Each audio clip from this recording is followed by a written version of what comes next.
तो चलिए शुरू करते हैं आज का सेशन नंबर 67 और आते हैं क्वेश्चन नंबर फर्स्ट पर। देखिएगा क्वेश्चन फर्स्ट क्या बोल रहा है, भारतीय राष्ट्रीय कांग्रेस ने किस वर्ष संविधान सभा की मांग की थी। देखिए भारतीय राष्ट्रीय कांग्रेस ने, हम लोग को पता है कि स्वतंत्रता आंदोलन के समय भारत का जो सबसे बड़ा ग्रुप बनकर के निकला था, संगठन बनकर के निकला था, वो था आपका भारतीय राष्ट्रीय कांग्रेस। उससे पहले भी बहुत सारे संगठन बन रहे थे लेकिन वो छिटपुट और छोटे मोटे थे, और भारत को जो सबसे बड़ा पहचान दिलाया उस समय स्वतंत्रता आंदोलन के समय वो आपका भारतीय राष्ट्रीय कांग्रेस था। और इसके द्वारा संविधान सभा का मांग किया गया था। संविधान सभा क्या था, कॉन्स्टिट्यूशन असेंबली। तो संविधान को बनाने के लिए संविधान सभा का ही जरूरत पड़ा था, जिसमें बहुत सारे लोग थे, 389 लोग थे। लेकिन जब देश आजाद हो गया, आजादी के साथ हमें दुख में एक बंटवारा भी मिला था, और बंटवारा के बाद संविधान सभा में सदस्यों की संख्या कितनी हो गई थी, 299। तो संविधान सभा का मांग कैसे शुरू हुआ, कैसे बना, तो चलिए हम लोग देखते हैं थोड़ा सा इसके बारे में। देखो नॉर्मली जब आप पढ़ोगे ना तो आपको ये मिलेगा, दो आदमी का नाम मिल सकता है, एक आपका एम.एन. रॉय का और एक आपका कांग्रेस का। लेकिन इससे भी बहुत पहले एक आदमी लगभग 1895 में ही संविधान सभा का मांग किए थे। कौन थे वो, तो वो थे बाल गंगाधर तिलक। बाल गंगाधर तिलक के द्वारा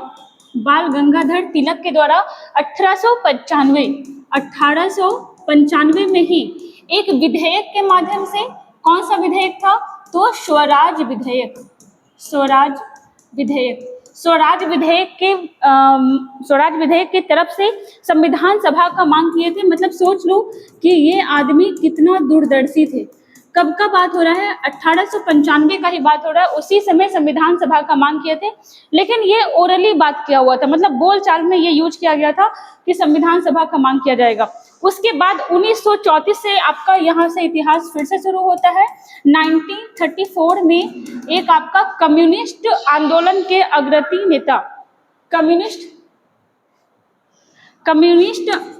देखिएगा यहाँ पे, कम्युनिस्ट आंदोलन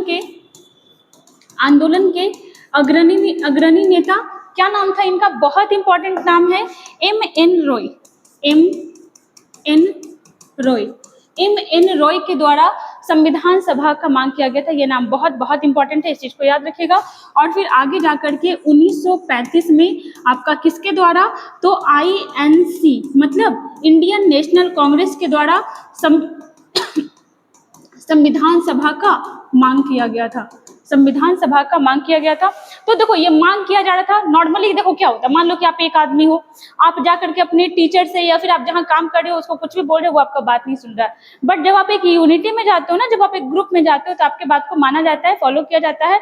वही चीज यहाँ पे हुआ कि इक्का दुक्का आदमी ओरली बोल रहे थे, उनके बातों को वैल्यू नहीं दिया जा रहा था।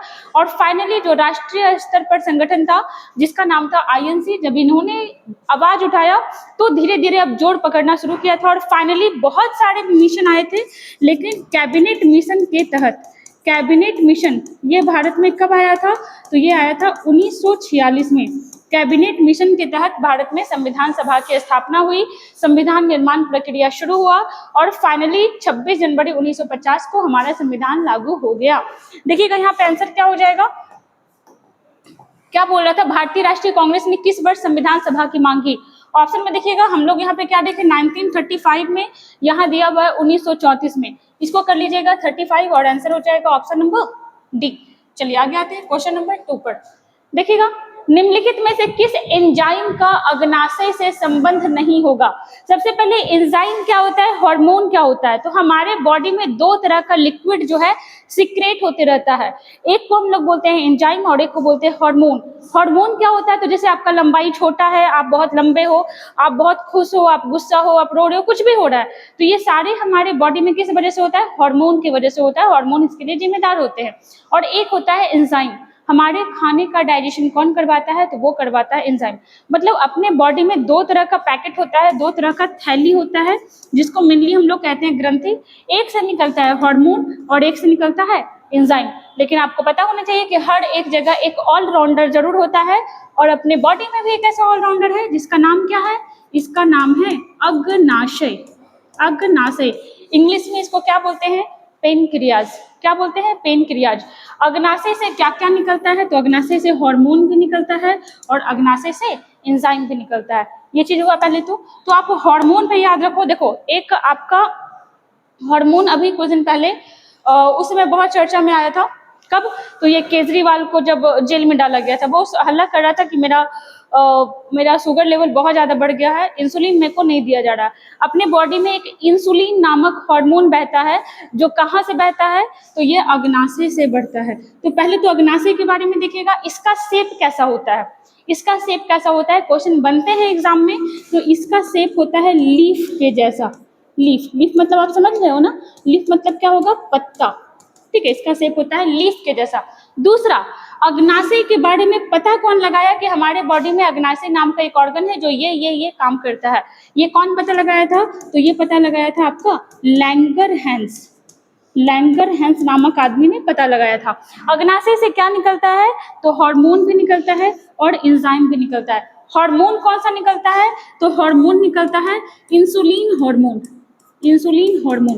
देखिए आप कभी ना कभी, जैसे भी केजरीवाल वाले मैटर में बहुत ज्यादा चर्चा में आया था, वैसे इंसुलिन हार्मोन क्या होता है? ये हमारे बॉडी में नेचुरली सिक्रेट होते रहता है जब हम चीनी खाते हैं। ठीक है, जब हम कार्बोहाइड्रेट लेते हैं, जब हम ग्लूकोज लेते हैं, तो उसको कन्वर्ट कौन करते रहता है? चीनी को। तो ये आपका इंसुलिन करता है। लेकिन जब आप देखते हो ना, डायबिटीज किसी व्यक्ति को हो जाता है तो इंसुलिन का स्तर कम होने लगता है, कभी कभी इतना कम हो जाता है कि बाहर से इंजेक्शन के रूप में इंसुलिन लेना पड़ता है। तो देखिएगा यहाँ पे इंसुलिन जो होता है हमारे बॉडी में ब्लड शुगर को कंट्रोल करके रखता है, और जब इसकी कमी होती है तो बाहर से इंजेक्शन के रूप में लिया जाता है। तो ये तो हो गया इंसुलिन का काम, जो एक प्रकार का क्या है? तो ये है आपका हार्मोन। अब आते हैं एंजाइम पे। वैसे एक चीज और याद रखिएगा, अग्नाशय को मिक्स ग्लैंड भी कहा जाता है। कौन सा ग्लैंड कहते हैं? Mix gland. और रीजन आपको पता चल गया कि दोनों चीज से सिक्रेट होता है। यहाँ पे देखिएगा इसमें कौन कौन सा एंजाइम सीक्रेट होता है, कौन कौन सा एंजाइम निकलता है जो हमारे खाने का, हमारे लिपिड का, हमारे फैट का डाइजेशन करवाता है। तो देखिएगा इसके लिए आप एक छोटा सा ट्रिक याद रख सकते हैं, LAT। ठीक है, LAT। L फॉर क्या हो जाएगा? तो ये हो जाएगा आपका लाइपेज। लाइपेज हो जाएगा। A फॉर क्या हो जाएगा? एमाइलेज हो जाएगा। एंड T फॉर क्या हो जाएगा? तो T फॉर हो जाएगा ट्रिप्सिन। ट्रिप्सिन। तो एकदम से आपको दिमाग में बैठा लेना है कि लाइपेज, एमाइलेज एंड ट्रिप्सिन जो है ये कहाँ से सीक्रेट होता है? अग्नाशय से। चलिए ऑप्शन देखते हैं अब हम लोग। निम्नलिखित में से किस एंजाइम का अग्नाशय से संबंध नहीं है? लाइपेज है, अभी हम लोग देखें। एमाइलेज है, ये भी देखें। एंड ट्रिप्सिन है, ये भी हम लोग देखें। आंसर क्या हो जाएगा? Option number D. देखिए टाइलिन के बारे में देखिएगा। टाइलिन भी एक प्रकार का एंजाइम है। कहाँ पर सीक्रेट होता है? हमारे बक्कल कैविटी में आपका सीक्रेट होता है। बक्कल कैविटी कहाँ पर होता है? तो मेनली साइंस के लैंग्वेज में हमारे मुंह को ही क्या कहते हैं? Buccal cavity. यहाँ पे टाइलिन का सिक्रेशन होता है। कहाँ पर होता है? तो मुंह में। और इस टाइलिन को भी कुछ कहते हैं, क्या कहते हैं? तो इसको आपका सेलाइवरी एमाइलेज कहते हैं, या हिंदी में देख लो तो लार एमाइलेज कहते हैं। आप कंफ्यूज बिल्कुल नहीं होइएगा।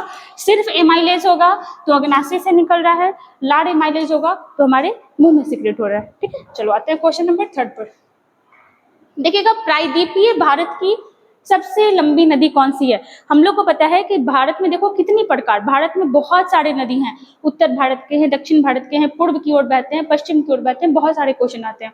भारत में सबसे लंबी नदी कौन सी है? आप कंफ्यूज बिल्कुल नहीं करोगे, कल वाले सेशन में भी देखे थे हम लोग। देखिएगा एक नदी है जिसकी लंबाई है 2900 किलोमीटर, बट ये अपने भारत से नहीं निकलती है। 2900 किलोमीटर इस नदी की लंबाई है, लेकिन ये भारत में 916 किलोमीटर एरिया ही कवर करता है। कौन सी नदी है आप बताइएगा कमेंट में, ये हम आपको कल बताए थे। भारत की सबसे लंबी नदी कौन सी हो जाएगी? तो इस नदी की लंबाई है 2525 किलोमीटर, जो भारत से ही निकलती है और जाकर के बे ऑफ बंगाल में गिर जाती है। इसका नाम भी आप ही बताइएगा। हम लोग यहाँ पे आ रहे हैं, आपसे पूछ रहा है प्रायद्वीपीय भारत। तो सबसे पहले तो प्रायद्वीप किस एरिया को कहा जाता है? उस एरिया को जो 3 ओर से समुद्र से घिरा हो और 1 ओर से आपका भूमि से घिरा हुआ हो। एक सेकंड,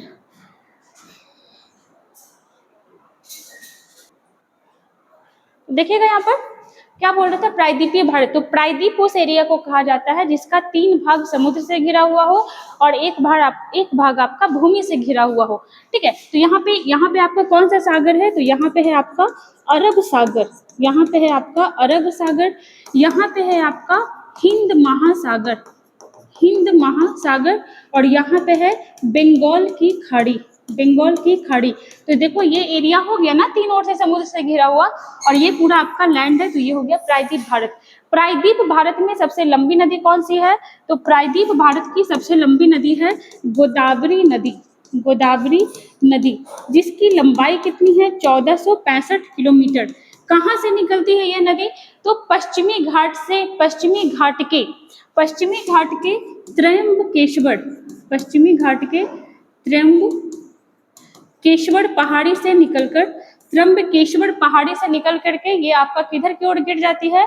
तो आपका ये बे ऑफ बंगाल, मतलब बंगाल की खाड़ी की ओर ये क्या होती है? ये नदी गिर जाती है, और इसको दक्षिणी गंगा भी कहा जाता है, दक्षिणी गंगा, इसको दक्षिणी गंगा भी कहा जाता है। इसकी कुछ सहायक नदियों का नाम देख लीजिएगा, जैसे में क्या क्या हो जाएगा? तो कुछ सहायक नदी का नाम हो जाएगा, वह यहाँ पे देखिएगा, वर्धा, प्राणहिता, प्राणहिता, वेनगंगा, वेनगंगा, पेनगंगा, ये सारी किसकी सहायक नदी है? तो ये हो जाएगी गोदावरी की सहायक नदी। आंसर देखना क्या होना है, प्रायद्वीपीय भारत की सबसे लंबी नदी कौन सी हो जाएगी? तो ये हो जाएगा आपका गोदावरी नदी। क्वेश्चन नंबर 4 पर देखिएगा, निम्नलिखित में से कौन सी जनजाति नागालैंड से संबंधित है? नागालैंड, तो देखना यहाँ पे नागालैंड से संबंधित जनजाति जो है रंगमा, एक हो जाएगा रंगमा जो इंपॉर्टेंट है, लेकिन इससे भी ज्यादा इंपॉर्टेंट है कोन्याक जनजाति, कोन्याक। और देखो ये भी आपका एनटीपीसी में पूछा हुआ है, और कोन्याक जनजाति के बारे में भी एनटीपीसी में पूछा था कि कोन्याक जनजाति कहाँ निवास करती है? तो ये हो जाएगा आपका नागालैंड। कहाँ पे हो जाएगा? नागालैंड। तो इस दोनों को आप याद रखिएगा, रंगमा और कोन्याक। वैसे आप एक चीज और याद रख सकते हो कि ये जो रंगमा है ना, ये असम में भी थोड़ा बहुत पाया जाता है। रंगमा जनजाति जो है ये आपका कहाँ पाया जाता है? तो असम में भी थोड़ा बहुत पाया जाता है। जैसे देखिएगा बोंडा, बोंडा जो है ये किस राज्य में निवास करने वाली जनजाति है? तो ये हो जाएगा आपका उड़ीसा, उड़ीसा। लिंबू के बारे में देखें तो ये हो जाएगा आपका सिक्किम, ठीक है, सबसे कम जनसंख्या ये है ना सिक्किम में। वहीं अगर देखें पनाड़ जो है, पनाड़ ये किस राज्य में निवास करने वाली जनजाति है? तो ये हो जाएगा आपका मेघालय, मेघालय। मतलब कह लो कि ये आपका जैसे नागालैंड हो गया, मेघालय हो गया, सिक्किम हो गया, ये सारा आपका पूर्वोत्तर के राज्य हैं, नॉर्थ ईस्ट स्टेट है। आगे आइएगा, देखिएगा प्रोजेक्ट एलिफेंट को भारत में किस वर्ष शुरू किया गया था? कल हम लोग देखे थे प्रोजेक्ट टाइगर के बारे में, आज क्वेश्चन आया है प्रोजेक्ट एलिफेंट के बारे में। तो प्रोजेक्ट एलिफेंट कब शुरू किया गया था? 1992 में, 92 में प्रोजेक्ट एलिफेंट शुरू किया गया।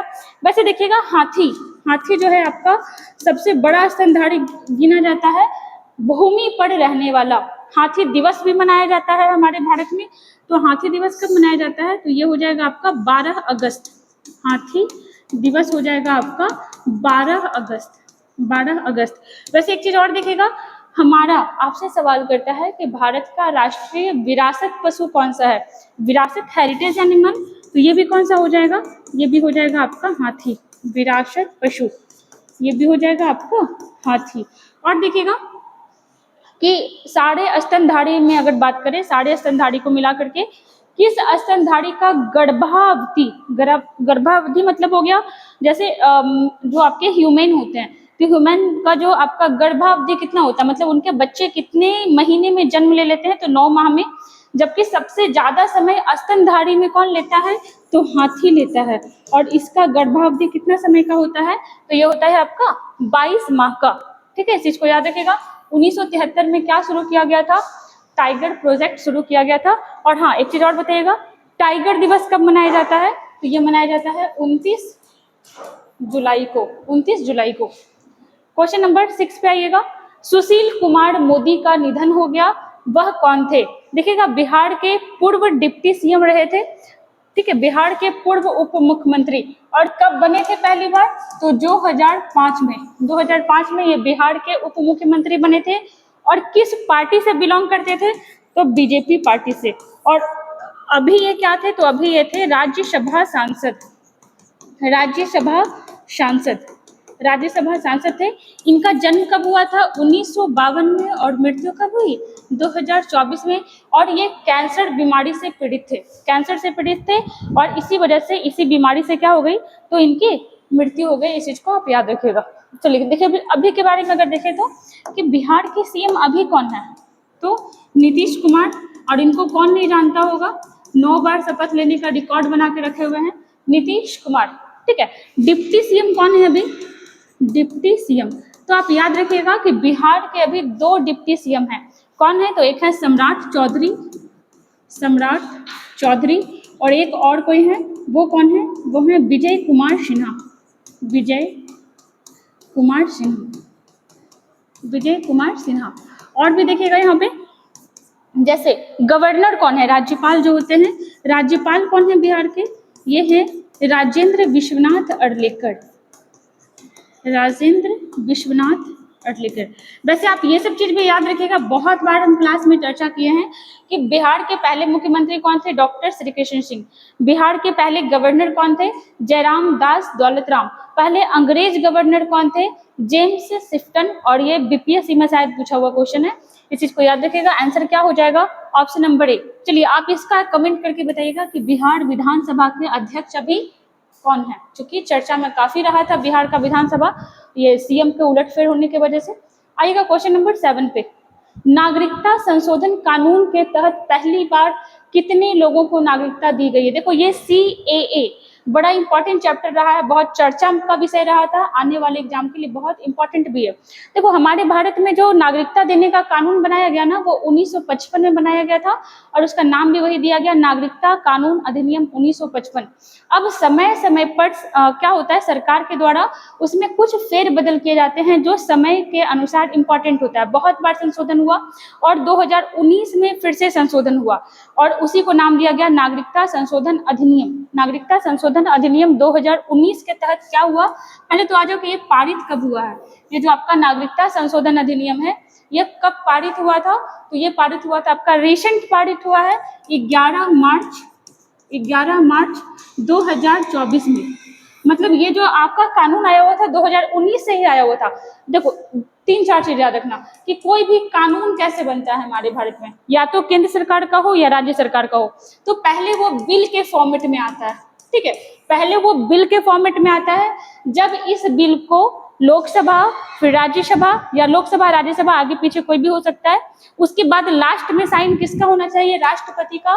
तब यही बिल आगे जाकर के क्या बन जाता है? तो यही बिल आगे जाकर के एक्ट बन जाता है, ठीक है। कहाँ से पारित होने के बाद? संसद से पारित होने के बाद। तो 2014 में ही, 14 नहीं 16 में बिल आया था। उसके बाद फिर 19 में भी बहुत ज्यादा चर्चा में रहा था। फाइनली लागू कब हो गया? 2024 का। और ये डेट आपके लिए इंपॉर्टेंट है, तो आप इसको याद रखिएगा, 11 मार्च 2024 को। और उस दिन पहली बार कितने लोगों को नागरिकता दिया गया था? 14 लोगों को नागरिकता दिया गया था। कितने लोगों को? 14 लोगों को। मेनली इस अधिनियम, देखो बहुत लोग इसको सपोर्ट कर रहे थे, बहुत लोग इसको गलत बता रहे थे, तो कितने लोगों को तो कुछ पता भी नहीं था कि ये है क्या नहीं क्या है। देखो भारत के लोगों की नागरिकता पे कोई प्रभाव नहीं पड़ना है इसमें क्या है, 3 पड़ोसी देश अपना, कौन कौन सा? तो एक हो जाएगा आपका पाकिस्तान, एक हो जाएगा आपका अफगानिस्तान, और एक हो जाएगा आपका बांग्लादेश। यहाँ से जो आपके अल्पसंख्यक हैं, या फिर आप अल्पसंख्यक वर्ड हटाओ, गैर मुस्लिम, मतलब जो मुस्लिम नहीं है उनके अलावा जो भी धर्म के लोग हैं, अगर वो शरणार्थी के रूप में भारत आ गए हैं या आना चाहते हैं, तो उनको नागरिकता मिल जाएगा। तब आप यहाँ पे कितने लोग इस चीज का विरोध कर रहे थे कि अनुच्छेद 14, अनुच्छेद 15 ये बोलता है कि भारत का सरकार जो है, या फिर भारतीय कानून जो है, ये धर्म के आधार पर भेदभाव नहीं करेगा। फिर आप यहाँ पे मुस्लिम को क्यों नहीं एंट्री दे रहे हो? तो इसलिए एंट्री नहीं दिया जा रहा है मुस्लिम को, क्योंकि पाकिस्तान, अफगानिस्तान और बांग्लादेश, इन तीनों देश में मुस्लिम बहुसंख्यक है। जैसे भारत में हिंदू बहुसंख्यक है, वैसे इन तीनों देशों में मुस्लिम आपका बहुसंख्यक है। इसलिए बहुसंख्यक के साथ कभी भी वहाँ पे टॉलरेंस नहीं हो सकता, कभी उनके साथ वहाँ पे कुछ गलत नहीं हो सकता है। इसलिए वहाँ के अल्पसंख्यक समुदाय को बुलाया गया, जिसमें आपका हिंदू, जैन धर्म, बौद्ध धर्म, सिख, ईसाई, पारसी जो भी है, मुस्लिम के अलावा जो भी है वो सारे हो सकते हैं। तो ये चीज रहा, ये मुस्लिम लोग को यहाँ पे एंट्री मिलेगा। पहले क्या होता था कि 11 वर्ष तक भारत में रहने के बाद यहाँ पे क्या मिलता था? नागरिकता मिलता था। लेकिन यहाँ पे जो प्रॉपर टाइम दिया गया है 2014। अब इस कानून में क्या बोला गया कि 2014 के पहले 2014 के पहले जो भी व्यक्ति भारत आ चुके थे इन तीनों देश से और वो आपके अल्पसंख्यक थे, तो उनको अभी के अभी आपका क्या मिल जाएगा, नागरिकता मिल जाएगा, कुछ प्रोसीजर फॉलो करने के बाद। लेकिन 2014 के बाद जो आया है उसको मिनिमम 6 साल रहना पड़ेगा, उसके बाद उनको भारत का नागरिकता मिलेगा। पहले ये 6 साल नहीं हुआ करता था, पहले ये आपका 11 साल हुआ करता था, इस चीज को याद रखिएगा। यहाँ पे आंसर क्या हो जाएगा, 14। शुरुआत में 14 लोगों को मिला था, अब तो खैर बहुत सारे लोगों को मिलेगा। चलिए आगे आते हैं। क्वेश्चन नंबर 8 पे देखिएगा, हाल ही में माउंट एवरेस्ट फतह करने वाली भारत की सबसे उम्र दराज महिला कौन बनी है। माउंट एवरेस्ट फतह, देखो इसमें क्वेश्चन से आपको एक मोटिवेशन भी मिलेगा। ये जो महिला जो भी है, क्या नाम है इनका, ज्योति रात्रे। हाँ, ये ज्योति रात्रे, ये आपका 1 साल पहले भी गई थी, शायद 2021 में 2021 में गई थी। और आपको पता होगा कि माउंट एवरेस्ट की ऊंचाई कितनी है, 8848.86 मीटर। कहीं कहीं आपको ये राउंड फिगर में 8848 पॉइंट ऐसे ही 50 करके या फिर आपका 100 करके रहता है, आप इतने ही लेके चलिए 8848। ठीक है, आप देखो कि माउंट एवरेस्ट की ऊंचाई इतनी है। और ये जो महिला है 2021 में लगभग 8160 मीटर तक पहुंच चुकी थी। लेकिन उस समय माउंट एवरेस्ट का जो ऊंचाई था, यहाँ पर का जो मौसम था, ये बहुत ज़्यादा बिगड़ गया था और फिर इनको वापस आना पड़ा था। ठीक है, ये आना नहीं चाह रही थी, इनके साथ और भी जो लोग थे, शेरपा जो होते हैं वह थे, वो उनको जबरदस्ती वापस ले आए, क्योंकि अगर जाती तो बच नहीं पाती। तो देखो कि 1 साल पहले इतना दूरी ये कवर कर ली, बस थोड़ा सा इनको 700 मीटर और जाना था, इनको वापस आना पड़ा। फिर से अपना एनर्जी को ये जमा की और दोबारा फिर से गई और इस बार रिकॉर्ड तोड़ दी, भारत की सबसे उम्र दराज महिला बन गई। और कितने वर्ष की ये हैं, तो ज़्यादा नहीं, 55 ईयर्स की हैं। ठीक है, 55 ईयर्स की ये महिला है जो माउंट एवरेस्ट पे चढ़ करके रिकॉर्ड तोड़ दी। किसका रिकॉर्ड तोड़ी है, तो एक और महिला थी, उनका नाम, एक और महिला थी जो 53 वर्ष की थी, प्रॉपर नाम नहीं याद आ रहा है, स्वाति करके कुछ नाम था। वो 53 वर्ष की थी और वो 6 साल पहले माउंट एवरेस्ट पे चढ़ी थी। वो अपने आप का नाम का रिकॉर्ड बनाई थी। ठीक है, इसका नाम देखिएगा क्या होगा, शायद स्वाति करके था। इनका रिकॉर्ड कौन तोड़ी है, ज्योति रात्रे तोड़ी है। कितना दूरी कवर की, 8848। माउंट एवरेस्ट के बारे में देखें तो इसको पहले पिक 15 के नाम से जाना जाता था, मतलब हिंदी में चोटी 15 के नाम से जाना जाता था। एक एवरेस्ट नाम के भारत में ब्रिटिश अधिकारी थे और उन्हीं के नाम पे माउंट एवरेस्ट का नाम माउंट एवरेस्ट रखा गया। भारत में तो इसको माउंट एवरेस्ट ही कहा जाता है। नेपाल में इसको सागर माथा, क्या कहा जाता है नेपाल में कहा जाता है सागर माथा। और तिब्बत में क्या कहा जाता है, तो तिब्बत में कहा जाता है चोमू लोंगमा।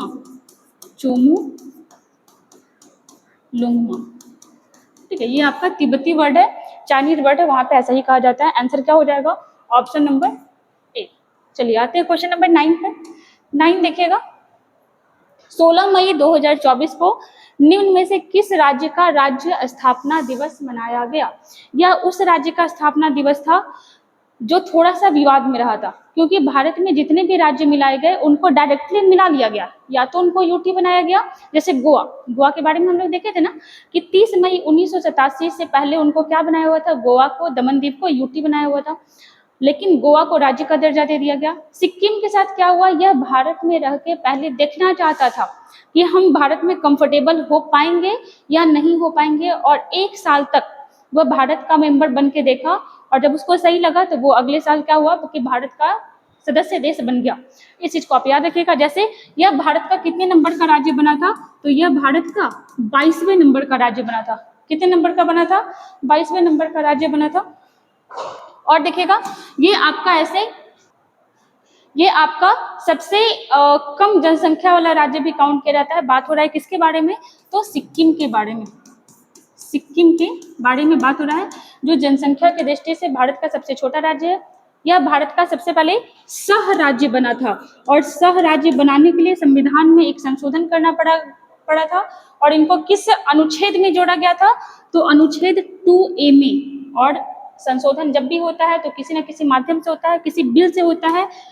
कितने नंबर का संशोधन किया गया था, तो 35वें नंबर का संशोधन किया गया था। 1974 में। देखिए पूरा बात क्या हुआ यहाँ पे कि 35वें नंबर का संशोधन 1974 में किया गया। उसके तहत आर्टिकल 2 में एक और कॉलम जोड़ा गया जिसको 2 का 1 कहा जाता है, और इसके तहत सिक्किम को क्या बनाया गया, भारत का सह राज्य। और जब 1 साल रह के ये भारत का स्थिति देख लिया, कंफर्टेबल जब इसको फील हुआ, तो आगे जाकर के 36वां संशोधन किया गया 1975 में, और यह भारत का 22वें नंबर का राज्य बन गया। 22वें नंबर का राज्य बन गया। तो ये हो गया आपका सिक्किम के बारे में। आंसर क्या हो जाएगा, तो ये हो जाएगा आपका सिक्किम। अगर बात करें सिक्किम के बारे में, तो सिक्किम में कितने जिले हैं, तो ये हो जाएगा 4। ठीक है, सिक्किम में 4 जिले हैं। यहाँ का विधानसभा सीट कितना है, बहुत कम है, और आपको याद रखना चाहिए इसका 32। ठीक है, जो कि विधानसभा का मैक्सिमम मिनिमम सीट 60 होना ही चाहिए, बट ये आपका एक्सेप्शन में है। यहाँ का लोकसभा और राज्यसभा सीट कितना है, तो ये दोनों कितना है, दोनों है आपका 1-1 है, इस चीज को याद रखिएगा। यहाँ के सीएम कौन है, तो सीएम है प्रेम सिंह तमांग, प्रेम सिंह तमांग। और यहाँ के गवर्नर कौन है, तो लक्ष्मण प्रसाद आचार्य, लक्ष्मण प्रसाद आचार्य। इस चीज को याद रखिएगा। आंसर हो गया ऑप्शन नंबर डी। चलिए आते हैं क्वेश्चन नंबर 10 पर।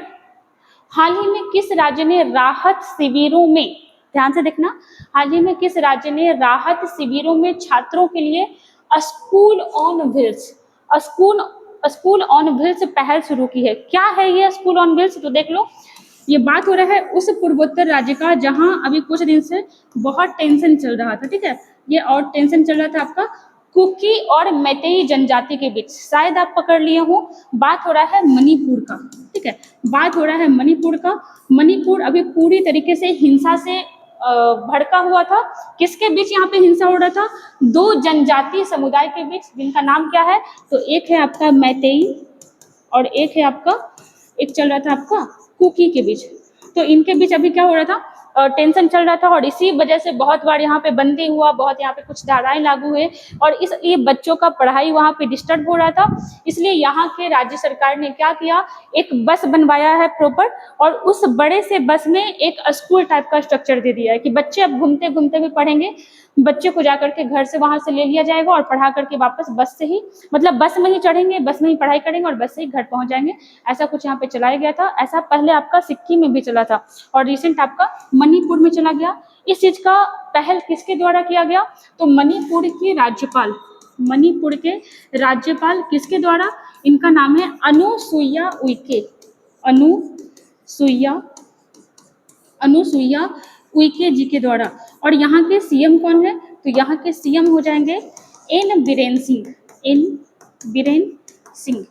और देखो बीजेपी पे बहुत ज्यादा सवाल उठ रहा था कि आखिर बीजेपी का कोई भी नेता, हर जगह का बात हुआ कि कहाँ कहाँ का वॉर रुकवाए थे, यूक्रेन का, रसिया का, गाजा का, तो फिर मणिपुर को क्यों नहीं शांत करवा पाए थे। क्योंकि एन बीरेन सिंह जो है ना, ये बीजेपी पार्टी से आते हैं, तो वहाँ पे बीजेपी का ही शासन है, इसलिए बहुत ज्यादा मतलब कंट्रोवर्सी भी हुआ था, और यहाँ का स्थिति फिर नहीं सुधर पाया अभी तक, फाइनली यहाँ पे शांत भी नहीं हो पाया है। आंसर क्या हो जाएगा, ऑप्शन नंबर सी, मणिपुर। आपको एक क्वेश्चन और बताए थे कि मणिपुर में एक पहाड़ी है जिसको क्या नाम दिया गया है, लेमाटोल की पहाड़ी, लेमाटोल की पहाड़ी। देखो मणिपुर से एक और अच्छा क्वेश्चन याद आया, ऊपर देख लीजिएगा। हाँ, जैसे ये देखिएगा, ये नागरिकता संशोधन कानून के तहत शरणार्थी भारत में आ सकते हैं, लेकिन कुछ राज्य एक्सेप्शन है जहां वो नहीं आ सकते हैं। कौन कौन से राज्य में नहीं आएंगे, तो पहले तो आप याद रखिएगा अनुसूची 6, अनुसूची 6 मतलब शेड्यूल 6, अनुसूची 6 में जिन राज्यों का चर्चा है उस राज्य में जाकर के शरणार्थी नहीं बस सकते हैं। और इस अनुसूची में कितने सारे राज्यों का चर्चा है, तो 4 राज्यों का। कौन कौन सा, तो असम, मेघालय, त्रिपुरा और मिजोरम, त्रिपुरा और मिजोरम, यहाँ पर आप जाकर के नहीं बस सकते हो। ठीक है, ये चीज बोला गया। और एक चीज और बोला गया कि इनर लाइन परमिट वाले राज्य में भी आप नहीं रह सकते हो। इनर लाइन परमिट क्या है, तो आप देखिएगा, ये इस टाइप का अपना भारत का पूर्वोत्तर राज्य है, नाम क्या बोल रहे हैं हम, inner line permit, inner line permit. इस राज्य में भी जो है आपका शरणार्थी अभी नहीं जाके रह सकते हैं। और कौन कौन सा राज्य है, तो ये हो जाएगा आपका अरुणाचल प्रदेश, फिर हो जाएगा यहाँ पे नागालैंड, फिर यहाँ पे है आपका मणिपुर, और यहाँ पे है आपका त्रिपुरा। तो समझ लो कि सब तो आपका नॉर्थ ईस्ट का राज्य आ ही गया ना। अरुणाचल प्रदेश, ये चारों आप इसी टाइप से याद भी रखिएगा। क्यों? क्योंकि ये जो भी राज्य है ना यहाँ पे, ये नागालैंड से अपना बॉर्डर लगाते हैं, और कभी कभी क्रम पूछ लेता है तो आप ऐसे ही याद रखिएगा। ऐसे ही है भी ये राज्य, अरुणाचल प्रदेश, नागालैंड, मणिपुर एंड आपका, ओ सॉरी त्रिपुरा लिखा गया, मिजोरम हो गया यहाँ पे। अरुणाचल प्रदेश, नागालैंड, मणिपुर और आपका मिजोरम। तो ये हो गया आपके इनर लाइट परमिट वाले राज्य। यहाँ भी आपके शरणार्थी आकर के निवास नहीं कर सकते हैं। बाकी देखिए अपना 10 क्वेश्चन कंप्लीट हुआ यहाँ पे।